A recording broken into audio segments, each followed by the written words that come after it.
una dispersión entre los que lo hacen estupendamente de manera natural y aquellos como yo que tienen dos manos izquierdas y el pulgar malo, que lo hacen pésimo. La caja celeste sería el currículum de Mastery Learning, que es lo que ustedes encontrarán en el libro, con hartas recomendaciones. Libro bien interesante porque además de ser gratuito, está fresquito, es del año pasado, la segunda mitad. Y a la salida, independiente de que uno se haya educado el siglo pasado o ahora, la caja inicial puede incluso incluir a muchos cirujanos que ya tenían su formación, o a mí, que ya les dije que tengo dos manos izquierdas porque esta está mala justo en este lugar. A la salida del entrenamiento de manera inmediata, hay un grupo grande que supera una línea roja que está ahí. Ese es el umbral de logro. Eso es ser competente. Eso vendría a ser, por decirlo de alguna manera, el OSCE. No me odien por esa palabra. Superas esa línea y alguien puede decir, check, esta persona ya logró lo que tenía que lograr. Cuando el curso termina, quedan algunos abajo todavía, pero se han movilizado, ¿no? Han aprendido algo. Lo que pasa es que aún no están listos. Y a esas personas que no han pasado la rayita roja, uno les dice, usted falló en este programa de Mastery Learning. Y lo hace volver a entrar a otro entrenamiento para que después todos logren lo que tienen que lograr. ¿Les suena?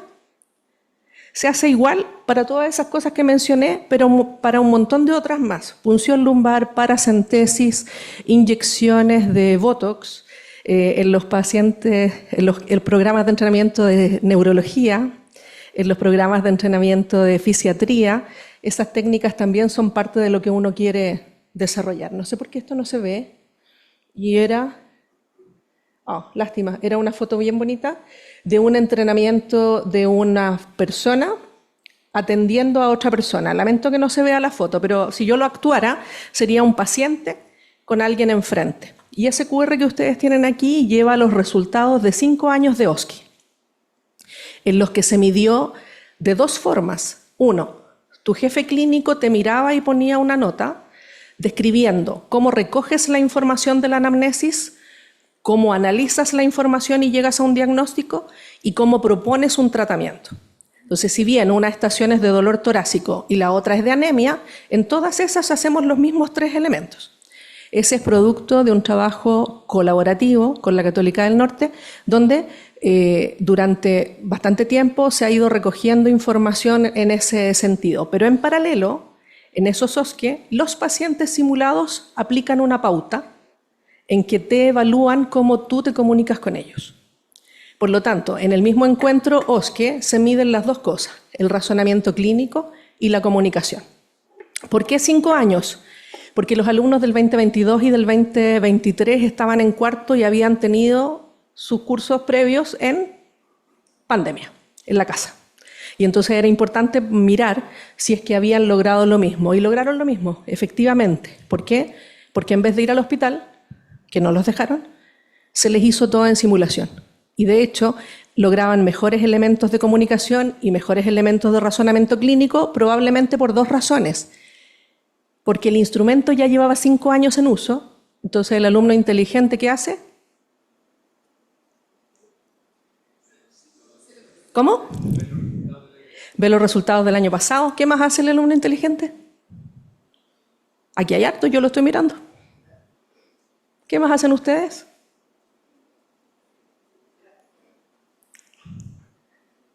¿Qué más hacen ustedes cuando dicen, ¿qué va a entrar en el OSCE? Se consiguen, y después que se las consiguen, están contestando los profes por ustedes. ¿Practican o no? El mejor OSCE que yo tengo lo hizo la Ceci Varela, que era una alumna de la Portales, y que cuando terminó la carrera me dijo, doctora, le voy a decir la verdad. Cuéntame la verdad. Tome, aquí está anillado todas las estaciones de OSCE que nosotros inventamos. ¿Qué hice yo? Las ocupé. No, ¿por qué las iba a votar? Las ocupé. Las ocupamos todas.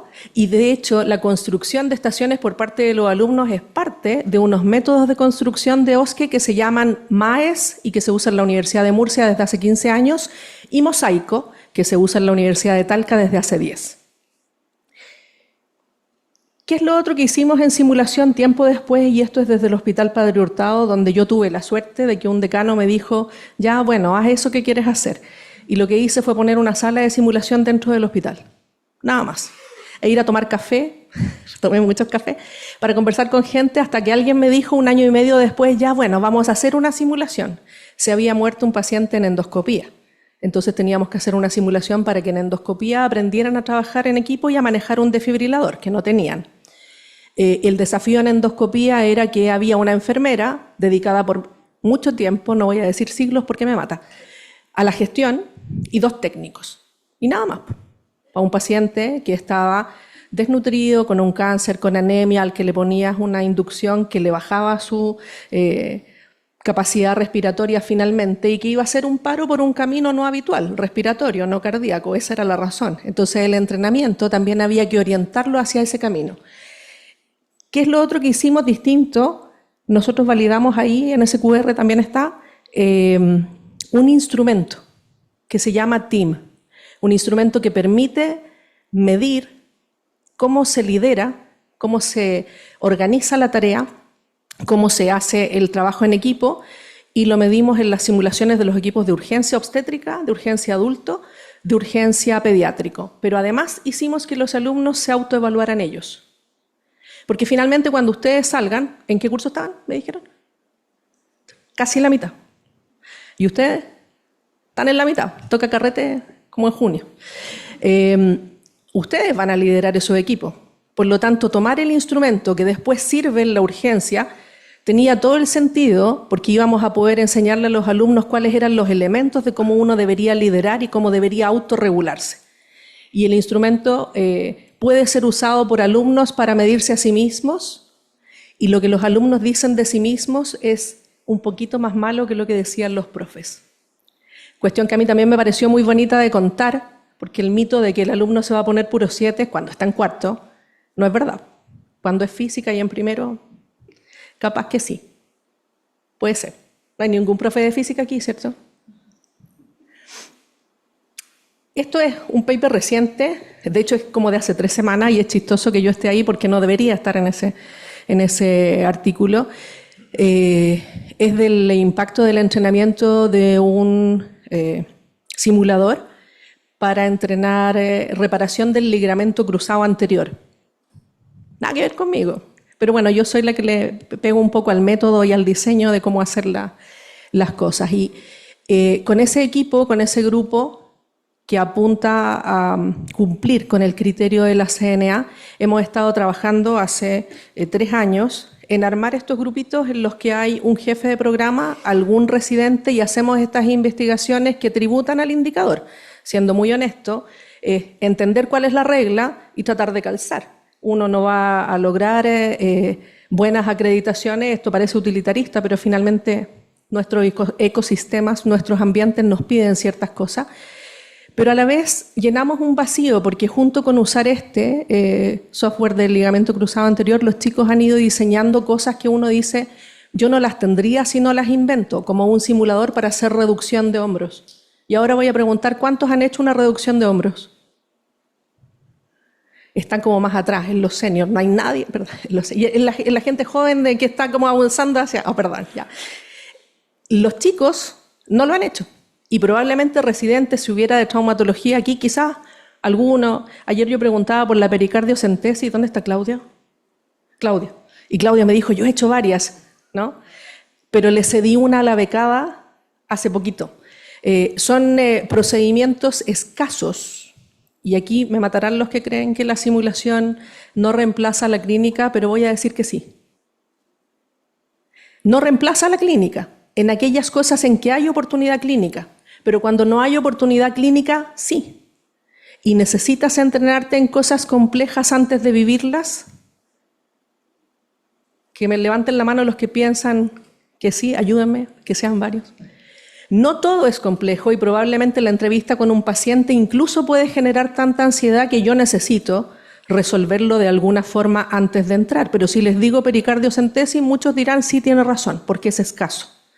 Y de hecho todas las recomendaciones internacionales para los programas de posgrado que requieren hacer eso, que son cardiología, cirugía, medicina de urgencia, medicina interna no, porque parece que ya lo delegó en la subespecialidad, pero a nivel global reconocen que ese entrenamiento hay que hacerlo en simulación porque no existe a nivel mundial. Y entonces, respecto de esos entrenamientos, sí la simulación reemplaza a la clínica. Y hay que hacerse la idea de que ahí también hay una responsabilidad de resolver cómo, porque no se trata de comprar un mega simulador sino que poner un globito, llenarlo con agua, ponerle plasticina y hacer la técnica como sí. Entonces, la tensión que existe hoy, y que yo creo que deriva de esta idea de nos entrenamos con simulación versus esta otra idea de nos educamos con simulación, es a la que yo adscribo. Yo creo que efectivamente el entrenamiento es parte de lo que hacemos, pero la educación es otra parte. El cómo nos transformamos, el cómo vamos ganando no solo seguridad, sino que también identidad. Las comunidades internacionales de simulación han llegado a acuerdos el año 2024 respecto de que la simulación no debe estar solo en la educación, tiene que estar en los hospitales. Por esto mismo de la pericardiocentesis. ¿Cuántas ha hecho, Claudia? 5. ¿Y lleváis cuántos años de clínica? 10 más unos pocos. 10 más unos pocos. Lleva bastantes años de clínica. Mantener la competencia es una cosa difícil. Apelo a mi recuerdo. No apelo efectivamente a poder desarrollarlo. Y desde una perspectiva de responsabilidad, el tenerlo dentro de un hospital es algo que muchos van a necesitar. En algunos países, poder entrar a operar exige que tengas práctica en los días y meses anteriores. Y que en algunos lugares en Chile, de hecho, si te fuiste de vacaciones porque te tomaste un sabático 6 meses, volver obliga a reentrenarte antes de entrar.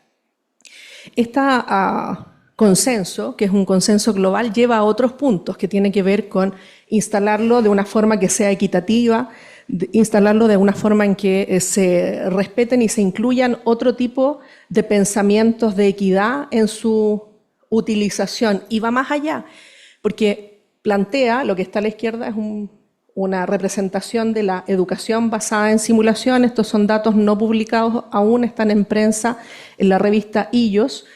Y plantea que la forma en que hacemos simulación enfocada en objetivos y en objetivos de educar técnicas es parte en el fondo de lo que estamos tratando de lograr, pero cuando hacemos simulación para pensar sobre nosotros y sobre cómo hacemos nuestras prácticas y sobre cómo podríamos cambiar, podemos empezar a hablar de otro tipo de cuestiones vinculando la simulación a nuestro contexto.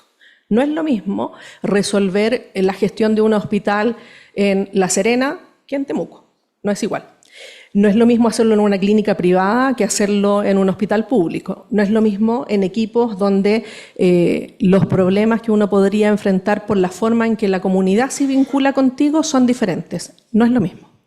Y esa lógica de pensar en cómo mi cultura y mi sistema puede cambiar mediante la simulación es un puente donde todo nuestro saber educativo lo ponemos al servicio de optimizar y cambiar el sistema y se llama simulación transformativa. ¿Vamos bien? Puesto ese encuadre, tenemos el otro problema, que finalmente sí es un problema. Y los problemas hay que, diría mi hijo, evitarlos. No. Los problemas que son obligatorios hay que enfrentarlos. Y hay que enfrentarlos con sabiduría. Estamos mirando cosas que están pasando de manera masiva hoy. El acceso a la inteligencia artificial, a la realidad virtual, los cambios en los contextos sociales y también los cambios en los contextos clínicos, los cambios en los sistemas de acreditación de los hospitales, los cambios en la gobernanza de la ficha clínica, los cambios en cómo manejamos los datos, los cambios en cómo tomamos decisiones basadas en datos, solos o con un cerebro periférico que se llamará la inteligencia artificial que pongo en el servicio, o el computador, o la inteligencia artificial que tengo hacia afuera. Y estamos enfrentando un cambio impuesto, pero no impuesto porque finalmente esto se decidió en CNA con el pensamiento de muchos académicos que ya miraban esto como algo necesario, que es cómo abordar esta realidad generando investigación formativa a propósito de nuestros propios procesos. Y ahí yo les voy a contar un poco lo que está apareciendo en el territorio, se los dejo después, pero nuestro pensamiento de cómo hacemos investigación también está invitado a cambiar. Esta es una tabla creada desde lo que entiendo de qué es La investigación educativa no es igual a la investigación que hacen en clínica, es diferente. Es una investigación que a veces tiene algunos elementos de investigación-acción, que aquí en esta universidad son bastante habilosos para hacerlo. Yo he visto hartas publicaciones de enfermería, de tecnología médica y de otras carreras en ese contexto. Investigaciones basadas al diseño y a la innovación, y estas otras investigaciones basadas al proceso de enseñanza y aprendizaje. La pregunta es cómo uno cambia y configura a los equipos para aprender a publicar desde la educación, para aprender a movilizar en el fondo esta idea de que tomamos decisiones clínicas con evidencia a educamos con evidencia médica. Y eso yo creo que tiene importancia por la acreditación, porque no caigamos en innovar porque es moda. Si ustedes supieran cuál es el presupuesto con el que yo he vestido los centros de simulación en los que he trabajado, se reirían, porque es una porquería de presupuesto. Así. No lo puedo decir en voz alta porque los jefes van a enojarse quizá. No es necesario gastar tanto dinero para hacer buena innovación, y porque en el fondo el gran problema es si hacemos solo innovación y mediciones para la escuela, pero eso no conecta con lo que los hospitales necesitan, estamos perdiendo una oportunidad. Entonces, ¿qué es lo que nosotros estamos abordando como método sistémico para llegar a esta cuestión de alimentar, ¿no? Estos tracks formativos? Es primero, la evidencia es para decidir, no es solamente para citar. Estamos generando evidencia que nos sirve para avanzar a los puntos siguientes. Y buscamos, en el fondo, generar respuestas a cosas que responden a una necesidad que tenemos hoy. Hoy estamos trabajando en un artículo que habla de cómo revisamos los perfiles de egreso y cómo cambiamos los currículums, porque sabemos que lo tenemos que hacer más adelante. La idea es tomar estos elementos y decir cómo lo podemos abordar con lo que nosotros tenemos, nuestros recursos, no gastar más dinero. No se crean que en una universidad privada el rector te da mucha plata, no es verdad.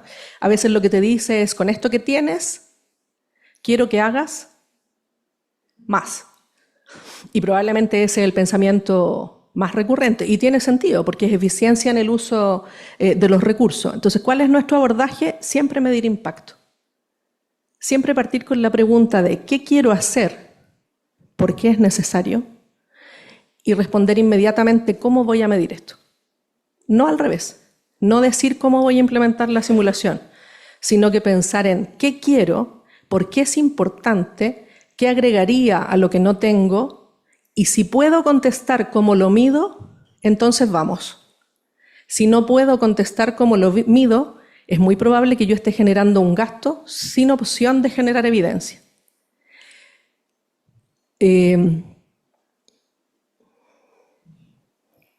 Estoy apretando cualquier cosa aquí. Y dicho eso, la lógica en el fondo es cómo aumentamos, ¿no es cierto?, nuestra productividad dentro de este ecosistema, y dijimos, bueno, vamos a tener que tomar decisiones estratégicas, como hacen muchos bosques, ¿cierto? Esa fue la misma decisión que tomamos nosotros, como hay 2 meses en el año en que básicamente mi vida es bosque, voy a diseñar un plan mental con el cual yo voy a alimentar ideas de largo plazo para investigar en OSCE.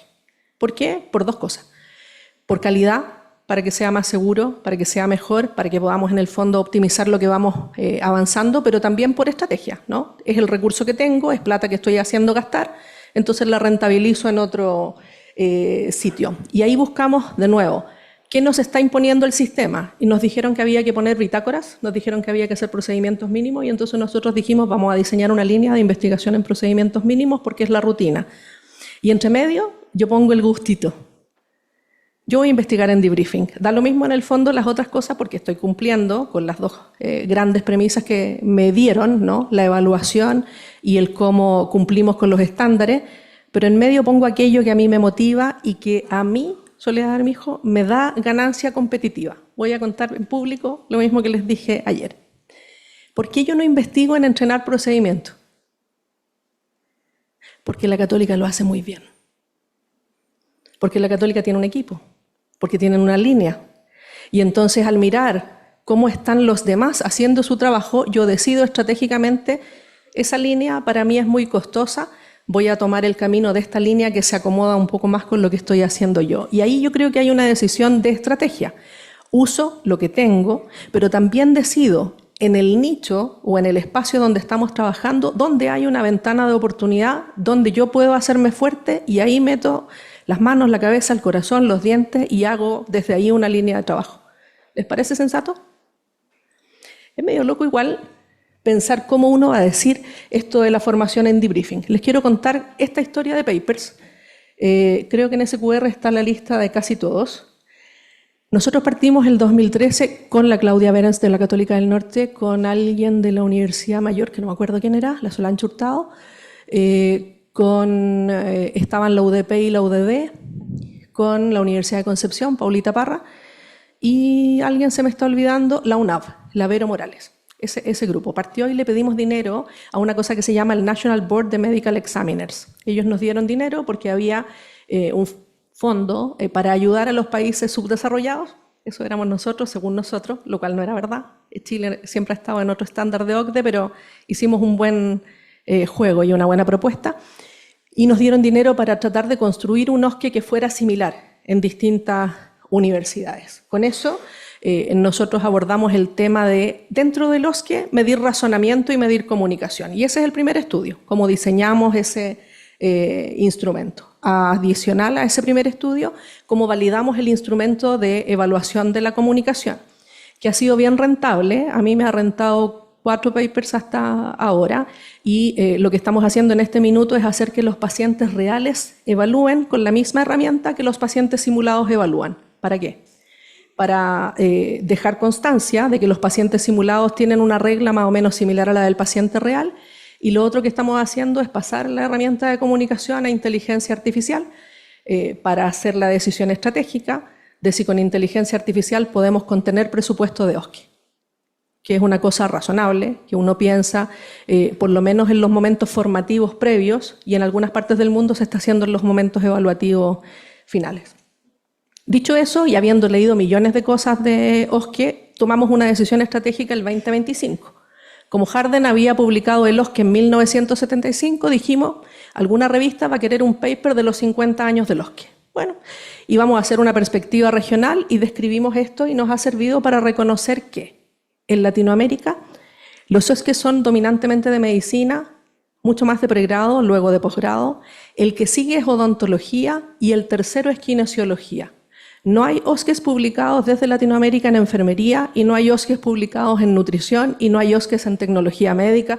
Entonces, el saber eso también te permite decir dónde están y dónde no están las oportunidades de reporte, ¿no? Y le podrá servir quizás a alguien para decir cuando trata de defender un paper de mi primer OSCE, que es el primer paper en su área. Fono es el otro que ya tiene OSCE publicado, pero no hay OSCE en Nutri, no hay OSCE en enfermería, no hay OSCE en Tecno. Ese paper se publicó el año 2024, si no estoy mal, pero hasta ahora todavía no hay OSCE publicados de esas 3 carreras en la región. Oportunidad. Lo otro que hicimos fue mirar la diferencia de nuestros OSCEs en línea, porque en pandemia todos hicimos OSCEs en línea. ¿Ustedes también o no? ¿O medio así virtuales? ¿O fueron presenciales? Tuvieron que venir. No. Cuéntame más.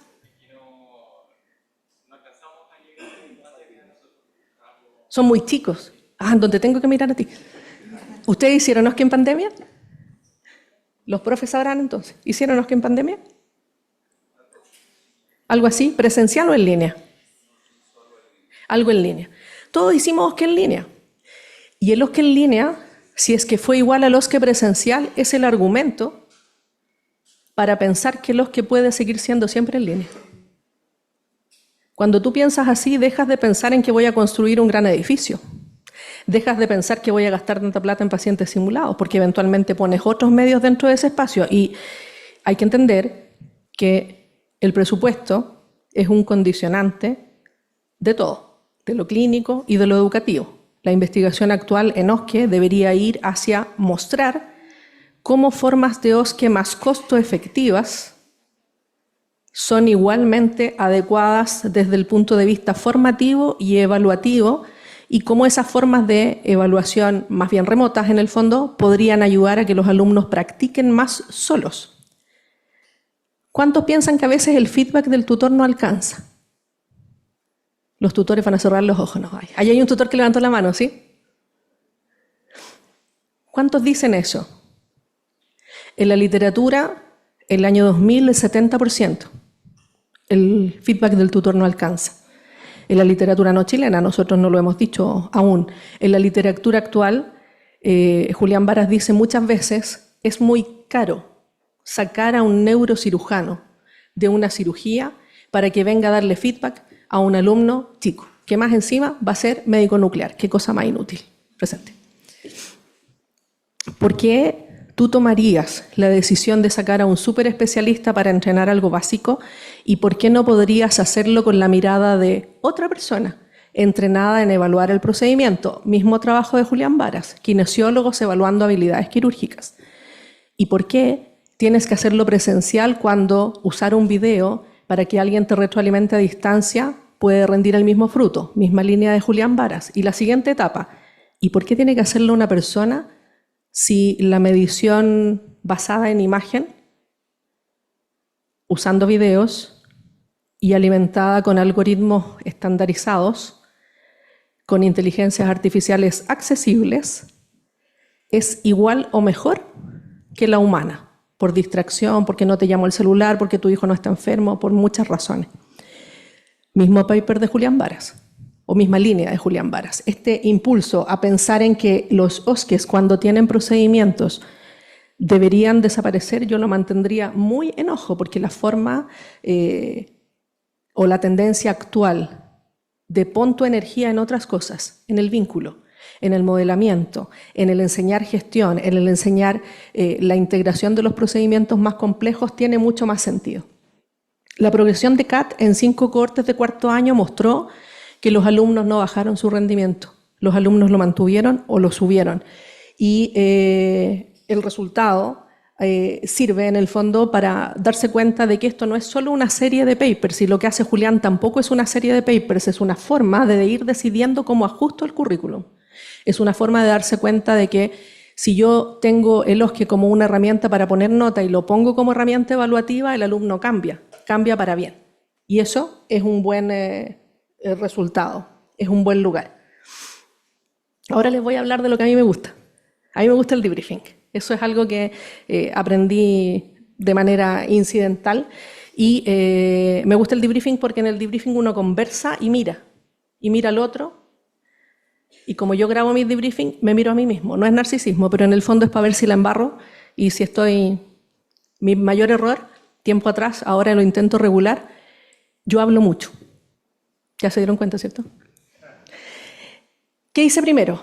Caracterizar los centros latinoamericanos para ver cómo estaba la gente mirando la formación de instructores y también para ganar autoridad en el tema, ¿no? Para que la gente mirara y dijera, esta persona, y para que el paper fuera conocido y para que en el fondo se pudieran encontrar ciertas cosas. Y ahí me di cuenta de 2 hechos. Uno, en Latinoamérica la mayor parte de los centros de simulación son dirigidos por mujeres y en Chile eso es mucho mayor. En Latinoamérica unos pocos centros de simulación hacen investigación y quienes hacen investigación son centros liderados por médicos o por ingenieros. Y eso también es un hecho global dentro de la región. La formación de mayor nivel es escasa y la mayor parte de la gente hace un curso de instructores propio dentro de su propio espacio y eso te deja dentro de la realidad de aprendí de mi grupo y de mí mismo, pero no me conecté con nadie. No miré hacia el lado, no aprendí más cosas. Entonces, a mí se me hizo presente esta idea de que en realidad la forma de entrenar a la gente tenía que cambiar y que había que considerar otras variables. Entonces, pensando en eso y pensando también en que los cursos de instructores hablaban solo de debriefing, pero no de comunicación con el paciente, no de vínculo con las personas, entramos en una línea de cómo manejar las emociones en un curso que hicimos en Perú. Y entré yo en la línea de medir la empatía de las personas con sus dimensiones cognitivas y afectivas, porque la empatía se puede entrenar. Entonces, tener el instrumento con el que yo miro a los instructores me sirve también para mirar cómo los alumnos van autorregulando su desempeño. Y pensando también en eso, en que lo que yo piense es parte de la realidad, pero finalmente en un espacio de simulación las cosas pasan porque todos nos queremos involucrar. Porque yo me entrego, pero porque tú me crees. Y para que eso se dé, tú tienes que sentirte seguro, sentir que perteneces, sentir que puedes levantar la mano y decir una barra basada. Barrabasada, ¿saben quién era Barrabases en Chile o no? Las generaciones nuevas conocen a Barrabases. Al tiro se me cayó el carnet. Una estupidez, una tontera, algo liviano, algo que no tiene fundamento y que eso no va a tener un peso para mí. Seguridad psicológica significa si algo malo está pasando y va a afectar un resultado importante, da lo mismo que yo sea el eslabón más pequeño de la cadena, yo puedo levantar la voz de manera respetuosa, hacer notar que esto que está pasando es algo complejo, proponer una solución y nadie me va a castigar por eso. Y eso yo no sé si es algo que se da en una cultura donde tenemos niveles, jerarquías, colores de delantales diferentes y formas en el fondo de hacer las cosas diferentes. Y a mí me parece que en la educación no necesariamente se da. Entonces lo que hicimos el año antepasado y se publicó el año pasado fue sentarnos con alumnos a conversar y a co-crear. ¿Qué es para ti seguridad psicológica? Los alumnos dijeron que seguridad psicológica no es cuando en el pasillo entre alumnos hay chismecito, porque a los alumnos nos gusta el chismecito. Se están riendo, algunos. Palabras literales de las chicas que contestaron esa parte. Y eso no lo dijeron los profesores. O sea, esto de que en los pasillos hablamos del otro no pareciera ser una cuestión que se instala desde el hospital, capaz venía desde antes. Y con las redes sociales, las normas también se van corriendo un poco. Los alumnos también hablaron de cosas como cuando el profesor da el espacio para que yo diga, yo puedo hablar mejores cosas. Plantearon cuestiones que tenían que ver con mis tiempos. Cuando mis tiempos no están bien cuidados, yo no puedo sentirme psicológicamente seguro porque estoy reventado. Es como básico eso, pero hay que ponerlo en la ecuación. Y después de plantear esta idea co-construida de cómo hacemos la seguridad, pero los profes y los alumnos juntos, entramos dentro de esta idea de cómo le doy feedback entonces yo a los profes respecto de su propia conducta para que lo hagan mejor. Y eso se llama metadebriefing. Metadebriefing es una forma de desarrollo docente continuo que se ha ido instalando desde hace poquitos años, 2024, y que el primer paper empírico era un modelo conceptual cuando lo publicaron los ingleses. El primer paper empírico, orgullosamente, es de Chilito. Suena bonito eso, porque desde cualquier parte puede venir esta actividad. Y no es un curso formal, es sentarse a conversar. Sentarse a conversar y analizar estructuralmente qué ocurre en esas conversaciones, analizar cómo hablamos de nuestro pensamiento, nuestra regulación, nuestra impronta hacia la relación con los estudiantes para cambiar la cultura. Porque un alumno no va a dejar de mirar a la autoridad como autoridad si yo soy la doctora. Los alumnos me miran como la Sole. Y en ese plano horizontal es más fácil que ellos puedan decirme cosas de la misma manera en que yo se las digo a ellos.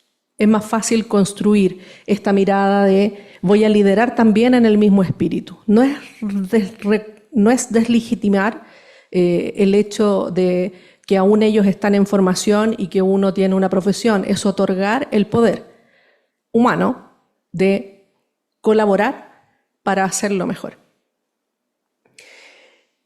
Y básicamente en esa lógica, las decisiones que se toman después pasan por, en el caso de los que, mantener esta idea de una vez que defino la competencia, busco el instrumento y mantengo el mismo instrumento a lo largo de los años para poder comparar.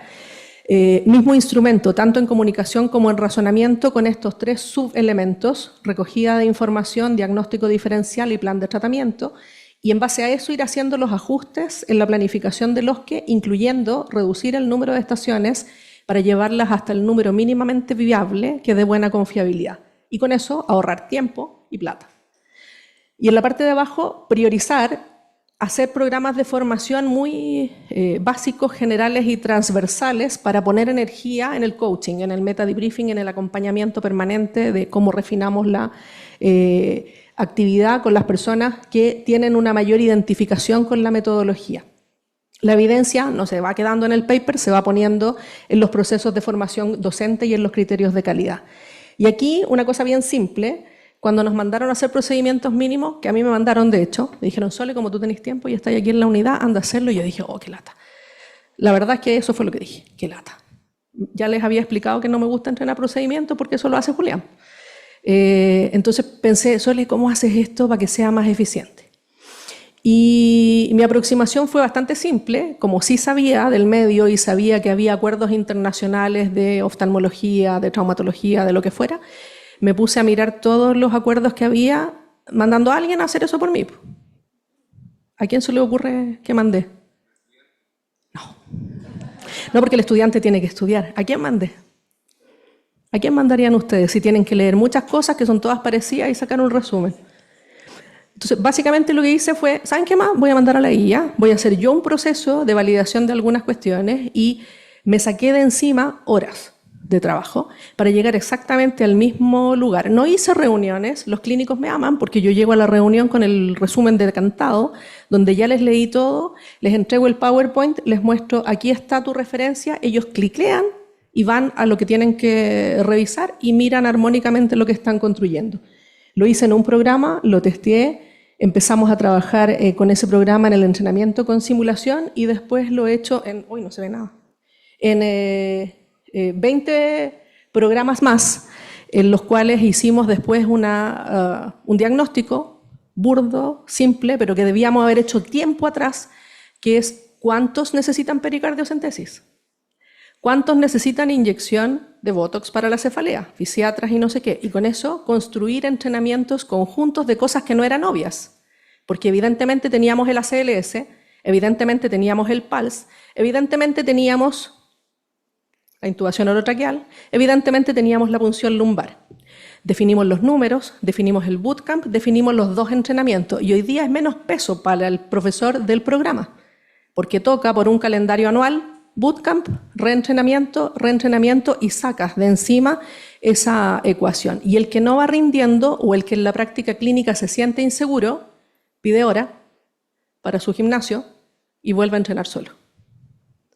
Sacando de encima el problema a los profesores. En esa lógica, en los 3 momentos, las preguntas reales van conduciendo a estos programas de investigación que nosotros integramos en procesos y que llevamos a construir líneas de investigación y de publicación ancladas a lo que está pasando en el día a día en los programas formativos. En mi minuto actual, yo hago esto solo para posgrado desde hace 3 años, eso igual es bastante amplio porque son bastante diversos, y las mismas acciones que estamos teniendo que hacer para distintos procesos las ponemos solamente en una idea o estructura en la cual el problema lo pensamos como una línea de investigación programática, los datos que ya tenemos buscamos cómo analizarlos para publicar y buscamos también cómo sistematizar el registro de datos para seguir publicando.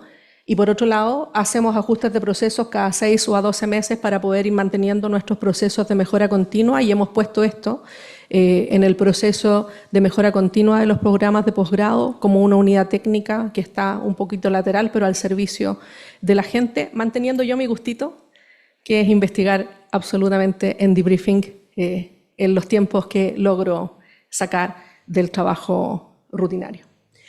Muchos de los aprendizajes tienen que ver con, hoy no hay nada, con trabajos colectivos. Toda la línea de OSCE y CAT no la hice sola. Mucho ha sido muy cercano con la Claudia Berens, que es una persona notable en el ámbito de la educación médica, lamentablemente hoy día succionada por una vicerrectoría, pero eso es bueno para su institución.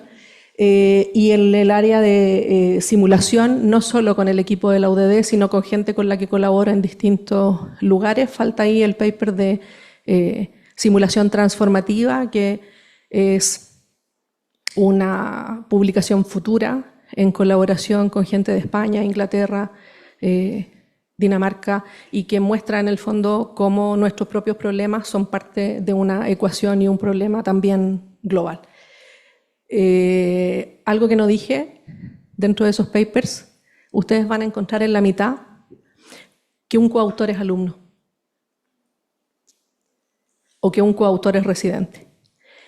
Porque en mi idea de subsanar lo que a mí me pasó, como hija del guardia que trabajaba en el hospital, hija de una profesora y con nadie que supiera de medicina, llegué a postular una beca sin tener ni un paper publicado, ninguno, porque nunca entendí que esto era parte de la trayectoria formativa.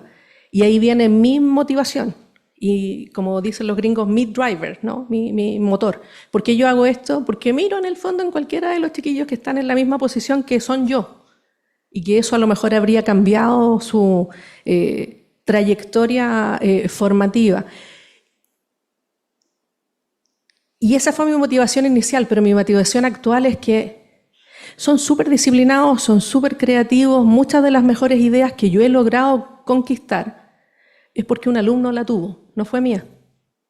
Muchas de las cosas que he logrado hacer es porque un alumno que fue alumno en mi primera generación, hoy día es mi partner en varias de estas cosas. Construimos comunidad si nosotros abrimos la puerta. Y esa es una decisión consciente. Esa es una decisión intencionada. Esa es una decisión no solo estratégica, es una decisión desde aquí. Porque voy a poner mi tiempo a disposición de que tú aprendas. Algunos no lo harán, está bien.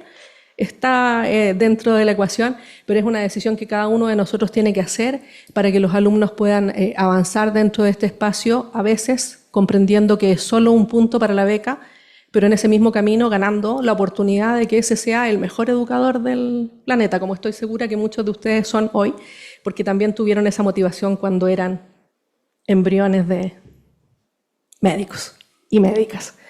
Yo cierro con eso, no sé si quieren conversar o si ya me comí todo el tiempo, soy la peor persona, buena para hablar.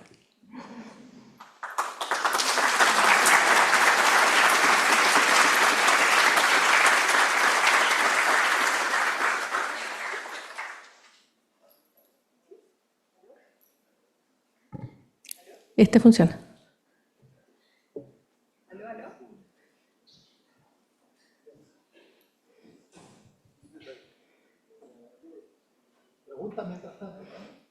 ¿Preguntas? ¿Chistes? No. Vamos a abrir el espacio para preguntas, comentarios. La doctora nos compartió muchas evidencias respecto a educación médica, formación.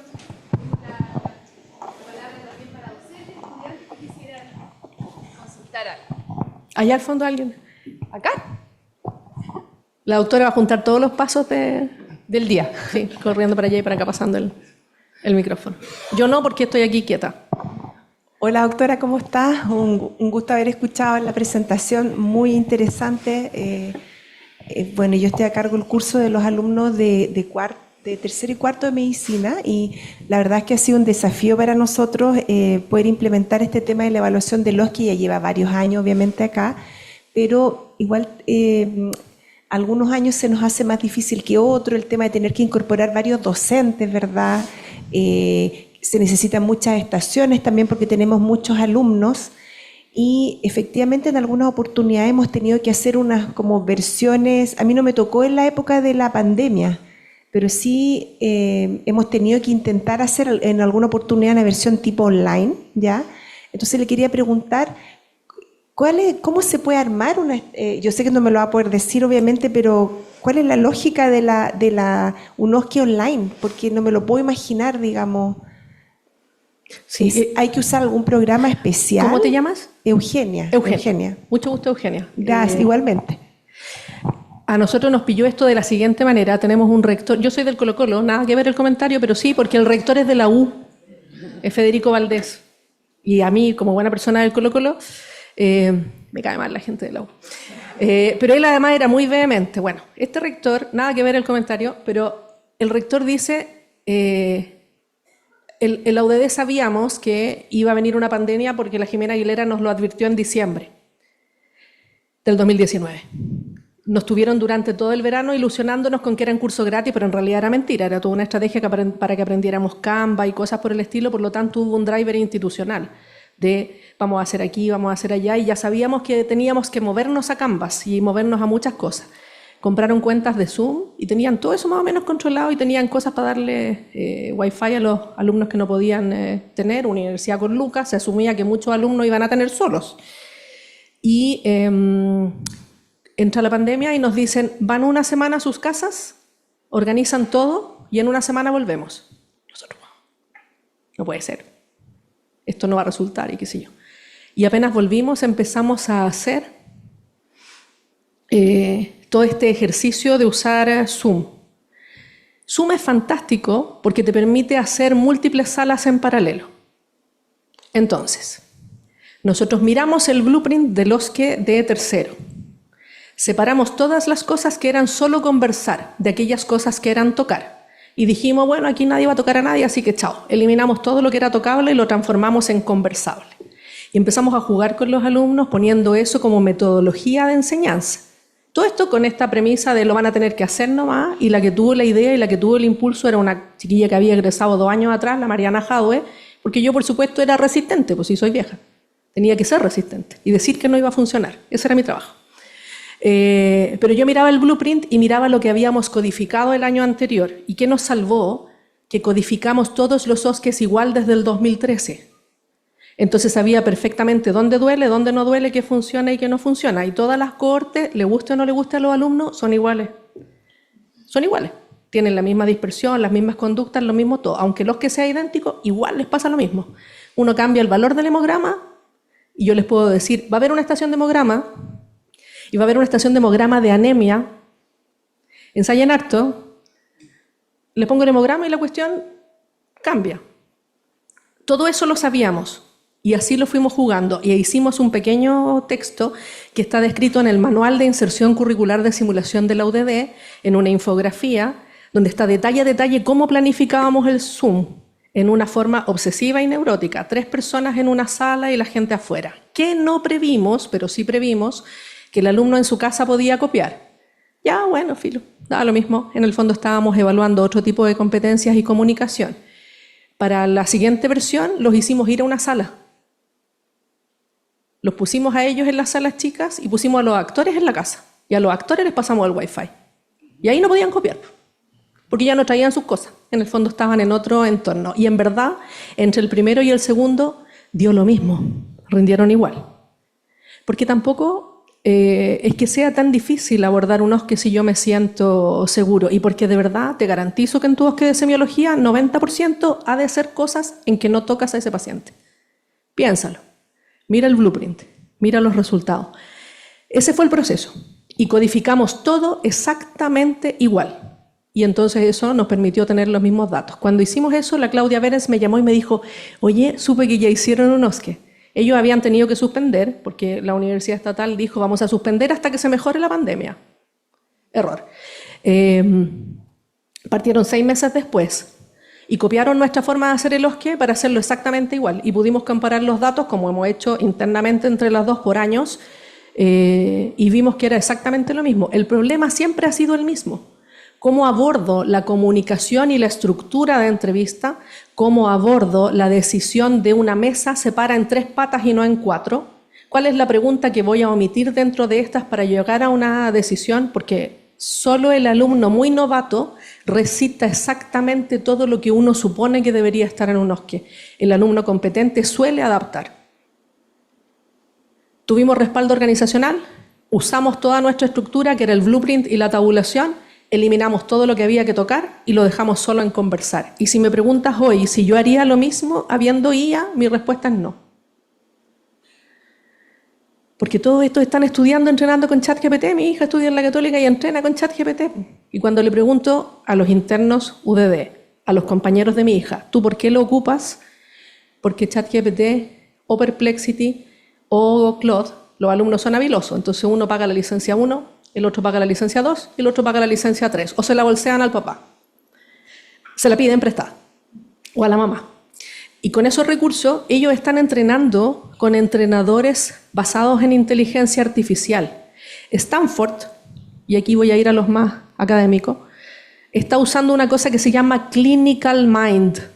Suena como a película o a serie de CSI, de esas de detectives que uno ve. Y Clinical Mind, que es un desarrollo de Stanford enfocado en el razonamiento clínico, ofrece alianzas a las instituciones para desarrollar capacidades en fortalecer el razonamiento clínico basado en IA. Hay que escribirle a Marcos Rojas, les puedo dar el mail, y el celular va a estar feliz de que todo el mundo le pida cosas. Esto ha cambiado. Lo que no cambia es el vínculo. Lo que no cambia es la dimensión humana. Lo que no cambia son las relaciones personales y las habilidades socioemocionales o las habilidades sociocognitivas. Eso hay que seguirlo haciendo en el tú a tú, pero tú puedes acelerar todo lo otro con inteligencia artificial de manera muy, muy, muy razonable y más barata. Todo lo que necesites ahí te lo... Muchas gracias, doctora. Doctor Santander, comentario, pregunta. Como hablaron de IA, quería hablar de IA, pero no. Me acuerdo cuando hace 10 años, un poco más, con el Claudio aquí, nos metimos en el tema de simulación. Lo que más me marcó fue esto de que es una estrategia que en adultos logra cambiar conducta. Me acuerdo, nos llegó por correo una serie de papers que teníamos que leernos, y uno de esos sería esta cuestión. Y bueno, después cuando uno hace la experiencia práctica y todo, te das cuenta que efectivamente es así, porque uno vincula emociones con la cosa. Y fue algo que en su momento hace que esto valga tanto la pena. Eso, quería preguntarle si nos puede contar un poquito de su experiencia con eso, cómo ha visto que implementar bien estos programas de simulación o CRM, ¿cierto? Que pensando ya en liderazgo, incluso cómo resolver crisis, puede hacer que nuestros futuros colegas, ¿cierto? Estudiantes acá, nuestros becados, desarrollen más sus habilidades que les van a permitir hacer que sus equipos sean exitosos, lo que va a impactar a nuestros pacientes. Súper. Ahí voy a volver a decir lo que dije al comienzo. Hay que separar cuando hago simulación para entrenar, donde lo que estoy haciendo es adiestrarte para hacer algo igual, todos iguales, ¿no? Que cuando estoy haciendo simulación para mejorar, donde lo que busco, ¿lo puedo explicar en hielos? ¿Sí? Sí. Hay hielos cuadrados y hielos redondos. Y los hielos redondos quedan mejor en ciertos tragos que los hielos cuadrados. Estoy hablando de una cosa que es contenido común, ¿no? Y de sabiduría popular. ¿Cómo? Ahora no, tío Seth. Lo explico en hielos porque así lo dice el autor de la teoría. Cuando yo tengo una persona con un modelo mental cuadrado, ese modelo mental cuadrado, para cambiar, primero tiene que descongelarse y transformarse en agüita, para que yo pueda después tomar esa agüita y vaciarla en otra cubetera, esta vez redonda, o pueden usar una pirámide como quieran. Si quieren usar una copa de tequila, la pirámide es más recomendable que la... Descongelarse para volver a congelarse en otro modelo mental. Eso es lo que hay que trabajar con la forma de conversar para que la mente de con quién estás conversando se abra. Por lo tanto, desde la perspectiva del facilitador es muy diferente cómo te entreno, donde te digo esto hay que hacerlo así, cambia tu conducta y prueba de esta manera, repite usando esta técnica hasta que lo logres, o sea, recomendaciones específicas, reiterativo, feedback, versus esta otra de ayudarte a darte cuenta y abrir tu mente de que hay algo que podrías cambiar. Voy a correr el riesgo de alejarme del micrófono. Y en el debriefing, lejos de llevarte a hacer la técnica perfecta, hay que asumir esta decisión. Voy a ir lento porque ya les dije que tengo el dedo malo, la pierna también. Si quiero llegar allá, ¿tengo que descongelarte para llegar allá? Y la respuesta es esta. No. Aunque conservo cierta flexibilidad en la pierna izquierda, no voy a poder subir 4 escalones para llegar allá. Para descongelar y cambiar modelos mentales hay que entender dónde quiero llegar, pero tomar la decisión en el debriefing, después de haber abierto la mente de pucha, deberíamos cambiar 100 cosas, ¿cuál es el microcambio incremental que me deja en el peldaño que me permite avanzar? Y eso te obliga a pensar que tu siguiente escenario de simulación está conectado con el anterior, para que avances el siguiente peldaño. La lógica de conversación es te escucho. Valido lo que dices. Pregunto de manera lineal y contrapregunto para llevarte a un punto en que te des cuenta de mi lógica de argumentación deja de tener sentido. Y cuando llego a ese pensamiento, junto con el grupo, buscamos alternativa 1, 2 y 3, y tú decides cuál es la que te permite avanzar.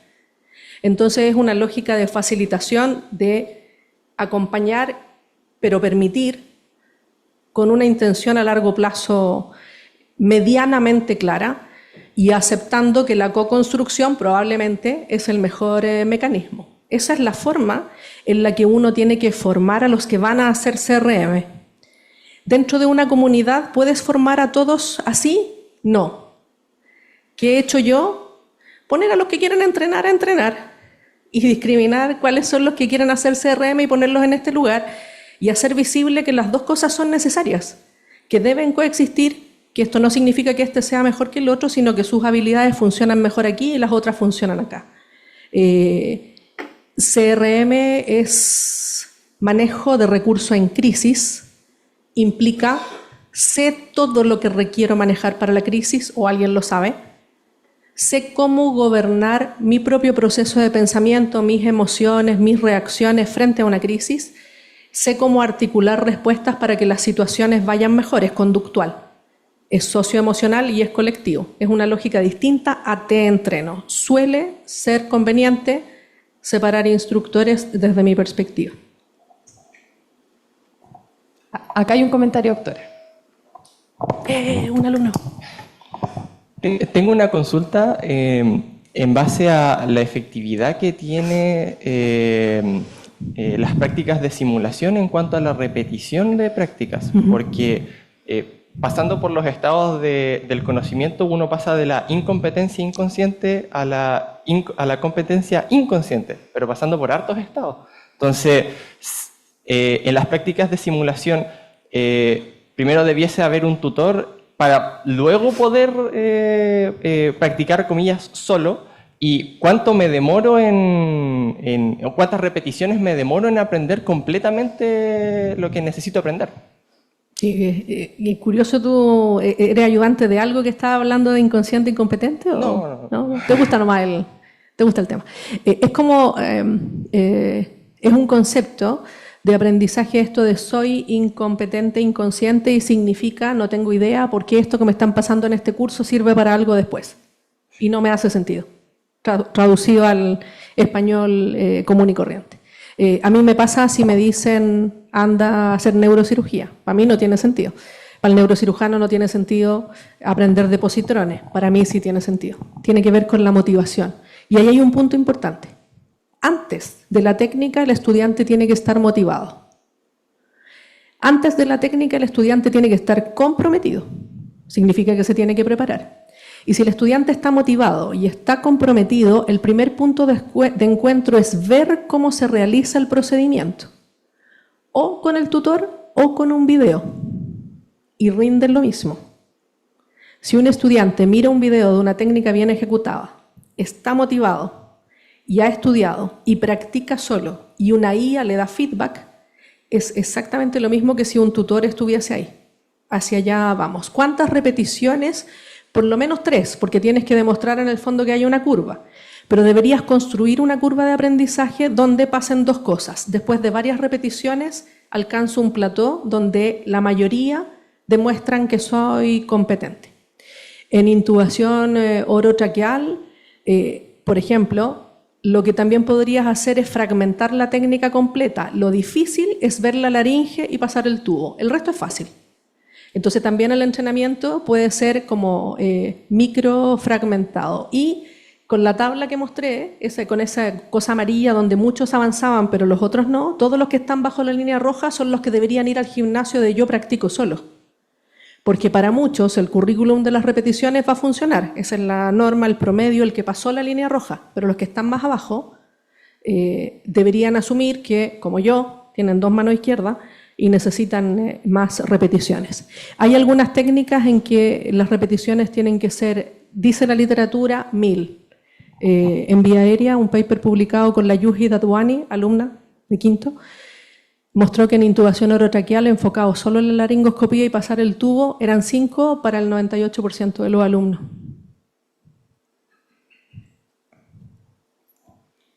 Hola, doctora.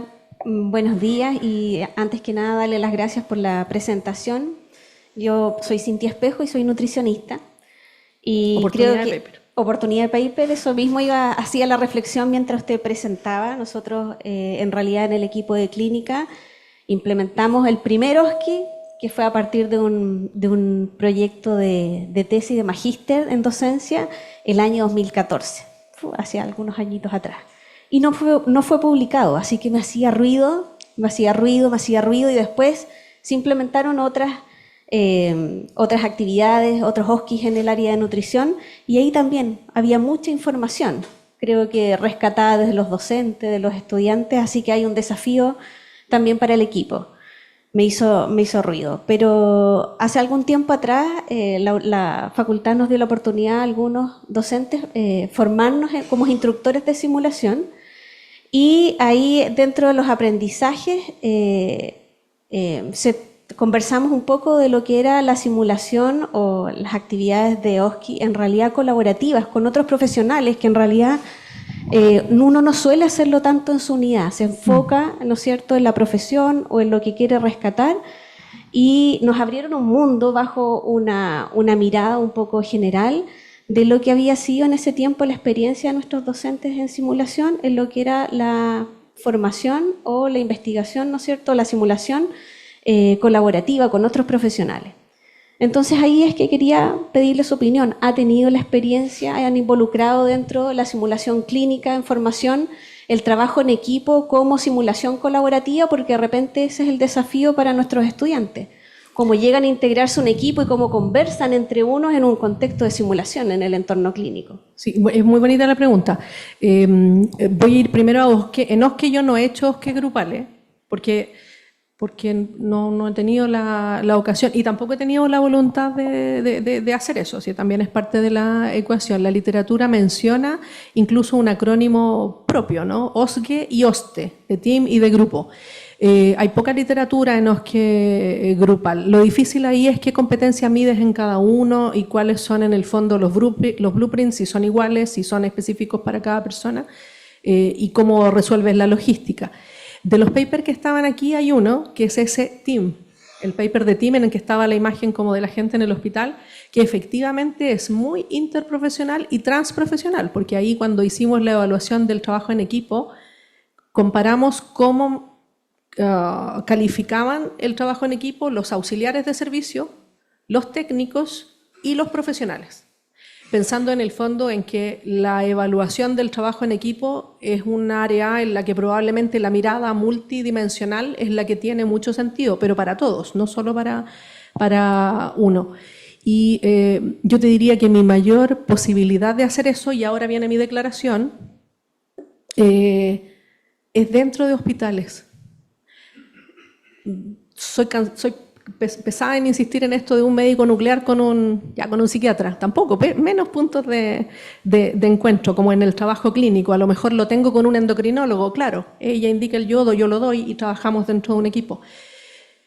Siento que es difícil con los alumnos, esto me hago cargo yo, esto es mi pensamiento, Sole Armijo, no tiene que ver con el resto. Es más fácil con los residentes, porque el residente ya está en su camino formativo escogido, porque el residente ya está en algo en lo que quiere desarrollar y porque el residente ya entiende cuál es su rol dentro de un equipo y porque va a estar colaborando o con su matrona o con su enfermera o con su kinesiólogo dentro de su equipo natural. Yo me hago cargo de esto, creo que la educación interprofesional en el pregrado es importante para eliminar estas ideas de clase y silo profesional, para eliminar estas ideas de yo soy más que tú, pero no necesariamente es algo que vaya a ayudar a desarrollar competencias, ayuda a eliminar estigmas, ayuda a construir relaciones, ayuda a hacer la idea de que el trabajo colaborativo es más eficiente. Donde le veo todo el potencial es en el entrenamiento de equipos reales y en la integración de los residentes, de la especialidad que sea y de la carrera que sea, a esos espacios. Y ahí yo me vuelco, trabajo gratis, ahora estoy haciendo un curso para el Ministerio de Salud gratis en línea para 100 hospitales, desde Porvenir hasta Tocopilla, porque creo que eso es importante, pero lo sitúo más en un hospital que en la universidad por las razones que te planteo. Pero esa es mi motivación, no niego las motivaciones de otros. Muchas gracias, doctora, por su presentación, por compartir toda su experiencia. En nombre del departamento, el doctor Rolando Sepúlveda le va a ser entregado un pequeño presente recordatorio a nuestra región. Sí. Muchas gracias.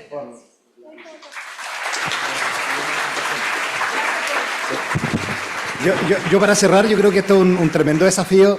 Yo me acuerdo de la señora Marcela cuando asumimos la dirección de departamento hace 4 años, dijo, ocupen nuestro laboratorio de simulación, ocúpenlo, participen y ahí estamos, ¿no es cierto? Queda mucho camino por delante. Hoy día estamos haciendo simulación en procedimiento, en examen físico, en comunicación, que son cosas que nos estaban haciendo hace un tiempo y el llamado es claro, a seguir trabajando en equipo, seguir trabajando con otros departamentos, seguir trabajando con urgencia, con medicina intensiva y hacer comunidad universitaria cada vez de manera más activa y proactiva. Así que muchas gracias por la inspiración y compartir la experiencia con nosotros, doctor Rendijo.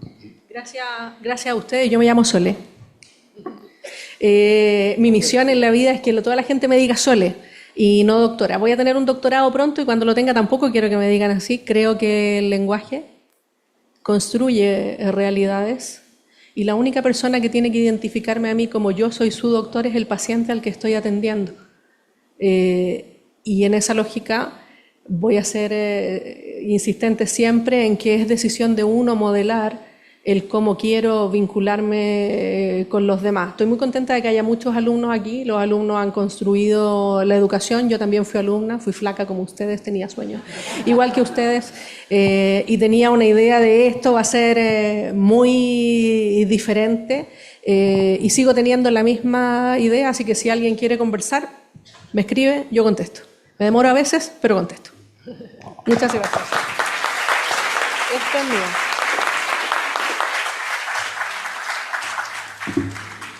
Y eso era de él.